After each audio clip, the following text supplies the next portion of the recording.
Welcome, everybody, to another episode of the Unquestionably Raw podcast. I am your host, Matt Miller. Today, we've got Brady Klopfer back with us. We got Gonzo, and once again, we've got Curtlow.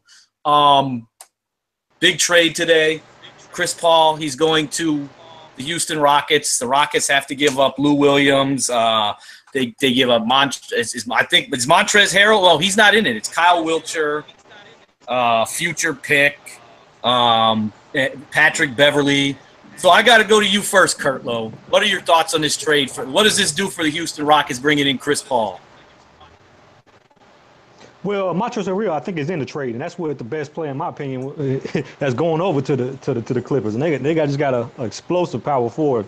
CP3 coming over to Houston is I don't know. I didn't understand the work of it. It didn't make sense. They're both point guards, but they're also both good three-point shooters. I don't think James Harden can play off the ball. I was talking to Legs the other day from ESPN specifically, and I agreed with him. He said James Harden doesn't run 100% without the ball in his hands.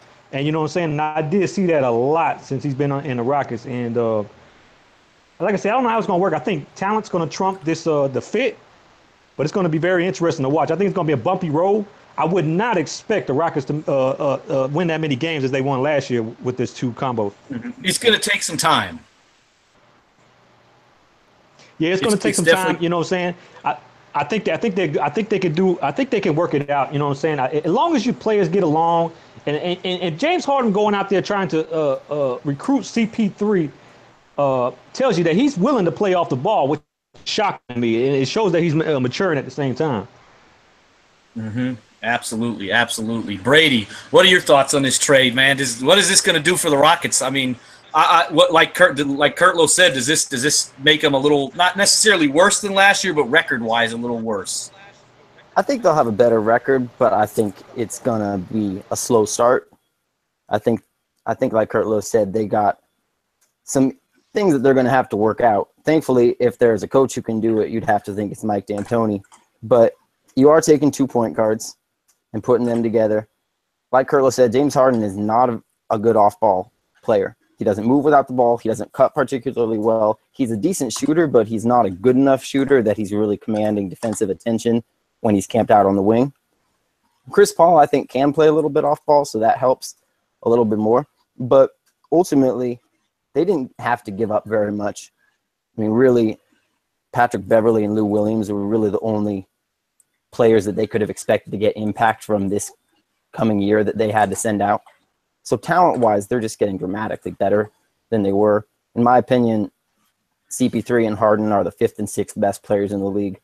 So even if you think they're a little redundant, even if you think that they're going to step on each other's toes a little bit, you're still getting 2 of the elite players in the league, 2 perennial MVP candidates. And remember, LeBron and Wade were ball-dominant guys, and they figured out a way to make it work. Absolutely. And I think, that's going to get brought up a lot. I think Curry and Durant is going to get brought up a lot. I think the similarities partially exist and partially don't, because I think all of those players, LeBron, Wade, Curry, Durant, are better off ball than either Chris Paul or James Harden are. But ultimately, you take that kind of talent, especially when the guys actually actively want to play with each other. And odds are that, especially when you add a good coach like Mike D'Antoni, an offensive coach, they're going to make it work. Talent does trump things at some point. The question for them is whether they're going to be able to make it work well enough that their whole can be better than the sum of its parts. Because if you just go out there, throw out that talent, you're going to win more games than you did this year. But unless you really find a way to work with each other to elevate their games, they're still probably either losing to the Spurs in the second round or getting their ass kicked by the Warriors in the conference finals. But they're definitely getting better. Yes, Gonzo, what are your thoughts on this trade for the Houston Rockets? Do you think they get better with this? No, I think they get worse. I think it was a terrible move. I think you get 2 point guards. Chris Paul can play off the ball. James Harden, I haven't seen that. Even coming off a bench as a 6th man in OKC, he was primarily a point guard. They gave up too much. They gave up a 1st round pick. They gave up was it Wilt how do you pronounce his name? Wiltshire from Kyle Wiltshire. Whittler. They gave up Whittler. Wiltshire. They gave up Sam Decker. They gave up Montrezl Harrell. And they gave up Lou Williams and Pat Beverly. No, that's too much. No. Honestly, they would have done better going out getting a guy like Paul Millsap before they got Chris Paul. I'm glad you brought up Millsap because I'm going to go there in a minute after this trade here. I don't know. I'm not sure where I stand right now on this. It could go either way. You know, it could turn out. I think it's going to take time just because of the way Harden and Chris Paul play. It's not like Golden State where KD was just a pretty smooth transition. I think it'll take time, much like it did in Miami with Wade and LeBron. But it reminds me of something. Remember in 2012 offseason, Dwight Howard goes to LA to get Steve Nash, and everyone's, oh my gosh, this team's going to be fantastic. It was almost, I wouldn't say it was a disaster. It started out as a disaster. They were 8-9 games below 500. And Brady, you're in LA, so you know this. The last 30 games that year, though, they looked awesome before Kobe got hurt. They were going to be a problem in the West that year. They probably could have got to the finals, I think, that year because they figured it out the last 30 games. But then Kobe tears his Achilles, and that just ruined everything. And that's what I'm afraid. I don't want that to happen here where it's just a disaster, but then they figure it out. I hope it works. You know, Chris Paul is a veteran. He's been around. So, and like Curtlow said, I think, you know, you're seeing the maturation of James Harden. He's willing to play off ball. I think Chris Paul would do it too, you know. But that brings me to this, and I'm going to go to you first, Gonzo, since you brought up Millsap. I think another move's coming. I was talking to Pete earlier today, and he thinks this is paving the way for either Paul George or Paul Millsap to come in this year for the Rockets. What do you think, Gonzo? You think that's a good look for the Rockets, bringing in one of those two guys, if they can trade for Paul George, of course? See, my thing was what I was hoping for. I was hoping that Houston would have kept the bench they had because I think the bench kept them in a lot of their games. And they had so much depth coming off the bench. And Decker, Harrell was decent coming off the bench. Lou Williams was good coming off the bench. Eric Gordon was good off the bench. So they had a lot of players on the bench. The thing I think they missed the most was that you have Kyle, the 3-point shooter. You have him. I mean Ryan Anderson. You have Ryan Anderson, but I thought they needed a big man who could kind of bang down low a little bit and shoot a jumper. I just thought Millsap would fit it. I thought Millsap could fit in that equation a lot better. And you could just have Anderson coming off the bench, and you have Millsap starting. You could just keep Harden running the point. So now you got a point guard, you got a small forward in the region who can defend, a wing defender who can shoot the three. You got yourself a center who plays excellently at the rim, but also he can get buckets, and he's showing that he's getting really, really good at Capella. He's starting to look like he's becoming an elite center. I thought that Millsap would have completed the equation. I think that due to the fact of all the pieces that they gave up, and now they got Chris Paul, I don't think they would. Even in this case, I think that Millsap should have been the first option. But since they got since they do have Chris Paul, I wouldn't get Paul George. I would go get Millsap. I think that I agree. I think that's the better fit. I think it's definitely a better fit. Curtlow, what do you think the Rockets' next move is going to be? I know Morey's not done. Do they bring in Millsap? I reported this 2 weeks ago. I got an insight in the Rockets organization, and they told me specifically in Game 5 that Reza and Harden got into it because Reza called Harden immature. Okay, and that's why it ended up that it exploded in Game 6. A lot of people don't know. So I was going into something I forgot. You were talking about the Trevor Ariza and James Harden, but then I had asked you what do you think's coming next for Daryl Morey? I know he's not done. What they're doing right now, Daryl Morey understands now, and after watching the finals, from what I'm told, you know, I've been this guy that's been around in Morey's camp for a while, and he was telling me specifically that Morey is building a super team, and he's seen what the Cleveland Cavaliers have done, and Golden State has done, and he has no other choice but to compete by building the super team. Chris Paul just a little icing on the top. You know what I'm saying? It's not all full there. There might be two stars that might be coming over to Houston. You know what I'm saying? One of them I think is Paul George. You know what I'm saying? Okay. I don't think they have the assets as Boston does. But remember, Ainge likes to lowball people and piss people off at the same time. You know what I'm saying? So, you know, that's one of the factors in there. And Daryl Morey's on. He's going balls to the wall to form this super team. Adam Silver let everybody know before this season. I'm sorry, during the finals, that he was okay with everybody building super teams. He thought that was he thinks that's good for the league. So that's when you give green light to a guy like Daryl Morey, watch out, gentlemen.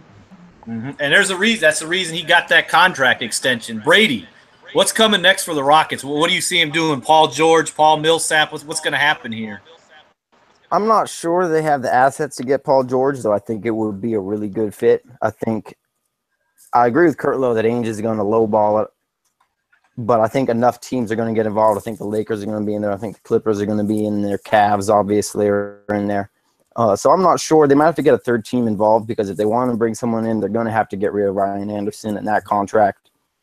Yeah. So I did see today Paul George did say sorry to interrupt, but he did say he would, if LeBron stays in Cleveland, he would sign an extension.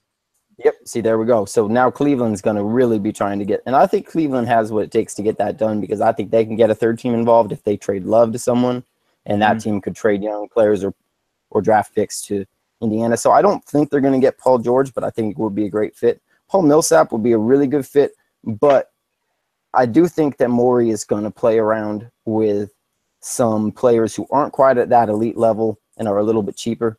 Because now you're talking about a super max extension for Chris Paul. You're going to have a super max extension for James Harden. Mm-hmm.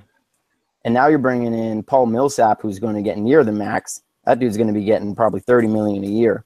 And now you've just traded a lot of your young players and your first-round draft pick. To get Millsap, I'm guessing they probably have to ship Ryan Anderson out. Yeah, because they don't have the cap space if they don't get rid of Ryan Anderson. So they have to get rid of him. So they gotta take into consideration the fact that they don't have a lot of future assets to fill in the gaps if they're spending all their money on 3 players. Mm-hmm. But when you build a super team, as we saw in Golden State, those veterans will be willing to come. So. Hold on. We're going to Curtlow. What's up, Curtlow?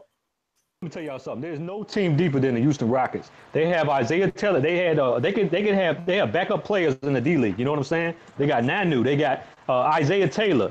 They got this new guy that's coming that we drafted last year that's coming into the NBA next year. He's 6'10" or 6'9", and he's from China. He's from China. You know what I'm saying? So okay, these guys, I mean, is it like Ji Quay is his name or something? Ji Quay? I'm probably saying it wrong, man. I ain't Chinese. You know what I'm saying? Yes. No, man. The thing is this.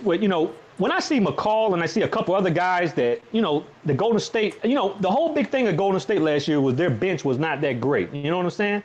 And that was going to be one of their falls. That wasn't the case. Them superstars just, they carried that whole team throughout the whole series. You know what I'm saying? And they were playing McCall and some guy at the center that you never heard of. You know what I'm saying?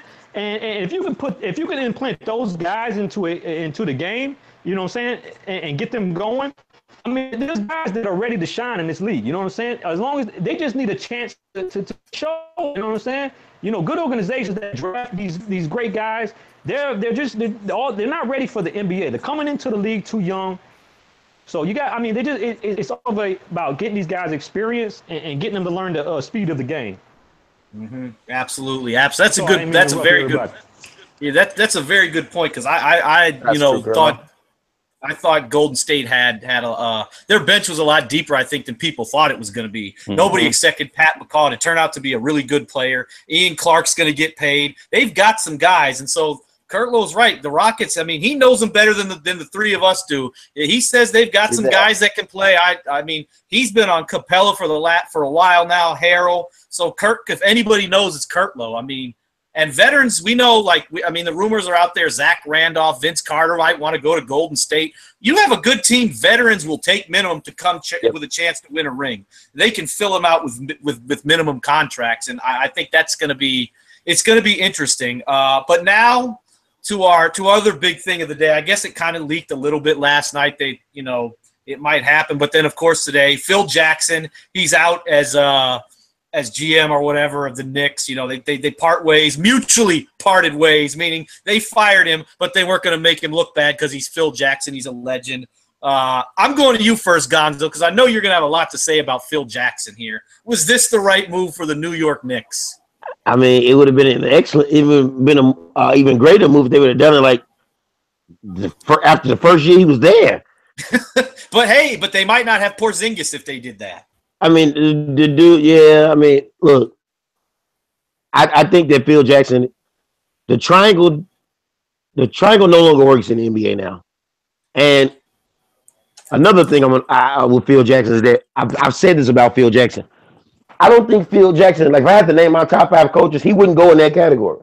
Oh, I think Phil Jackson is an opportunist. He's always jumped on teams who've had. Let's be honest. Phil Jackson won with Doug Collins players.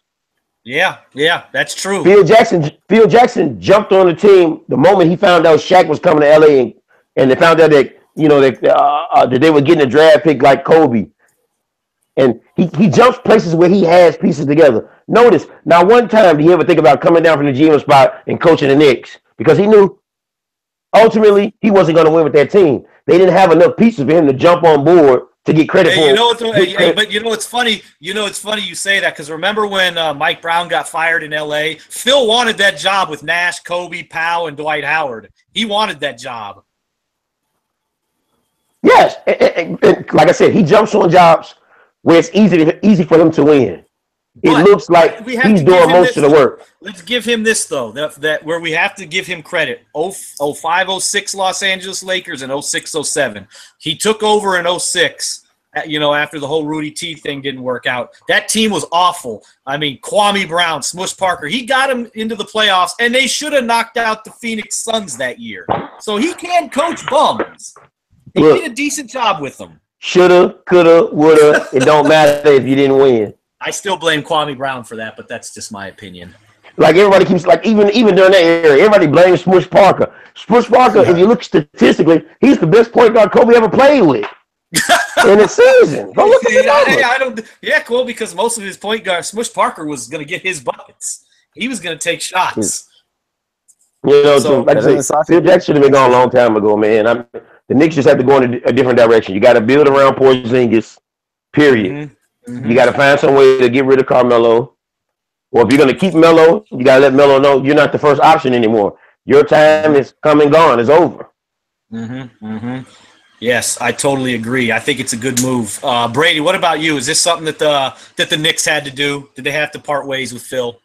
Well, yeah, they had to. But the flip side is people are making a bigger deal out of it than I think is necessary. Phil was horrible.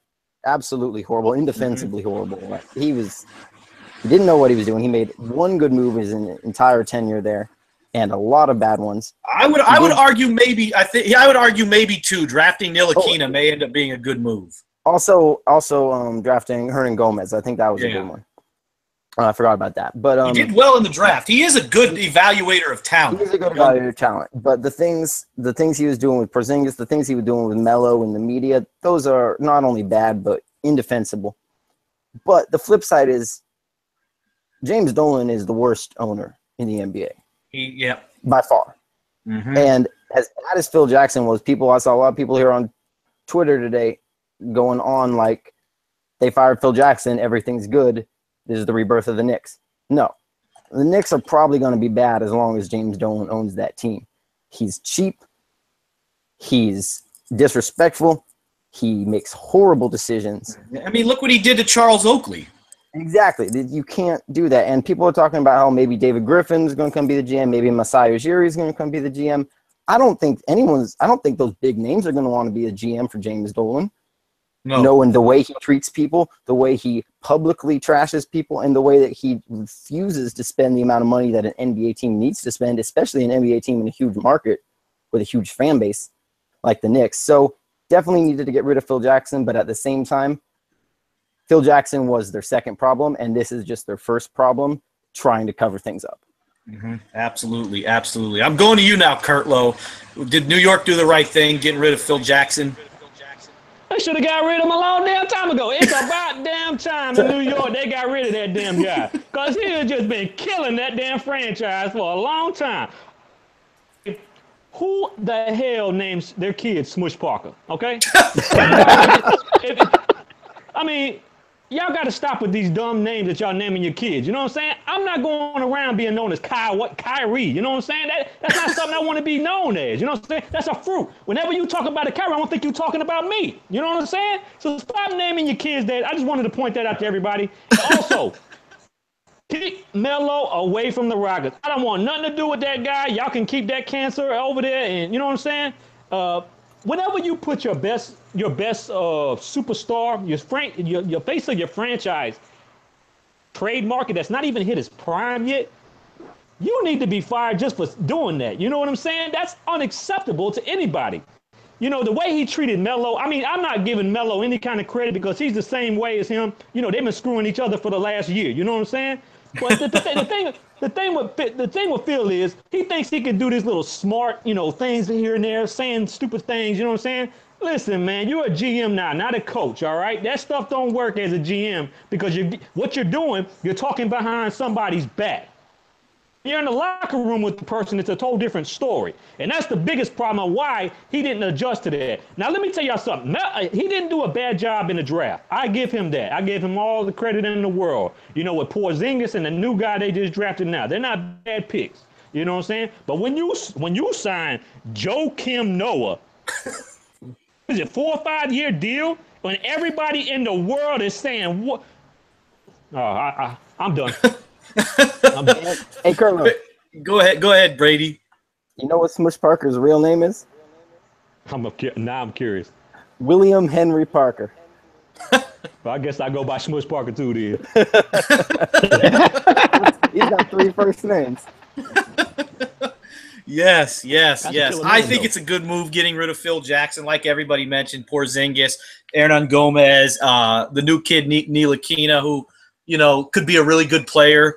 But the whole thing with trading Kristaps Porzingis, you don't do that. I mean, but I will play devil's advocate here. When Phil took over, they had no cap space, no draft picks. They were just bad. He leaves, they have cap space, they have Porzingis, and they got draft picks. So there is that. So we can thank Phil Jackson for that, I guess. Hold on. I'm going to Curtlow. What's up, Curtlow? Did you just say the Knicks have cap space after just signing Joakim Noah and Rose? I think they do. No, well, Rose is a free. Well, they do because Rose is a free agent. He's gone. He's a free agent. Yeah, they've got more. They've got more. They can. I think they can sign. Yeah, I think they can actually sign him. They have some cap space to sign a decent player. I think they want to sign Rose again. So yeah. Oh gosh, I'm bad with cap, so y'all might be right. Yeah, I'd have to get to my guy Keith Smith for the whole kick because he's the roster guy and knows all the money stuff, which I don't know cap space, but I believe they do have more, you know, because they could have signed Aldridge a couple years. We'll see what happens. I think they got to find a way to get rid of Melo. I think that's the first thing you do. And Brady's right. I don't know who they're going to bring in to be the GM of this team. They might as well just give it to Allen Houston, right? Let Allen Houston be the GM. I mean, he's been at the organization. He works in the front office. Give the man his shot. He'll take it. You know, but Dolan – yeah, I mean, all we got to do now is get Dolan to make racist comments and then you can oust him like they did my man in Los Angeles and Ballmer takes over. Sterling? I think that's Sterling. I think that's about the only way you can get Dolan out of there because – I mean, you can't move him for being an asshole. You can't oust him because of what he did to Charles Oakley, unfortunately. And you know, a guy like Oakley who, you know, lives in, you know, he, you know, bled New York Knicks blood, and did so much for that franchise. He treated him like that was terrible what he did to Charles Oakley. And then to come out and say he's got drinking problems, stop. If ridiculous. Oakley had drinking problems, we would all know about it.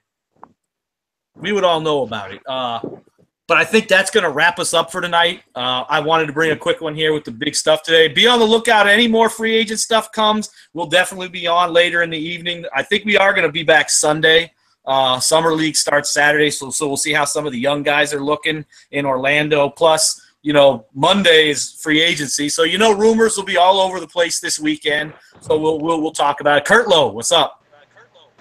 I just wanted to point out that the Rockets won't be participating in the Summer League because they just traded all their players over there. So all them Summer League players, the D League players, are going to be coming over to the backup. So I just want everybody to know that.